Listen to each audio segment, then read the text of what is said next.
最良の瞑想である。ダライ・ラマ。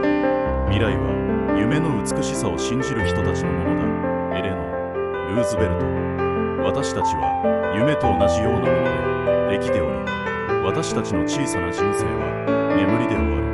ウィリアム・シェイクスピア。人生は常に2度目のチャンスを与えてくれる。それは明日という。ディラン・トーマス。明日のために今日を大切にしよう。ベンジャミン・フランクリン。眠りは疲れた心と体にとって自然が与えてくれる優しい看護婦である。ウィリアム・シェイクスピア。頑張っているからこそ傷つくこともある。あなたは一人じゃない。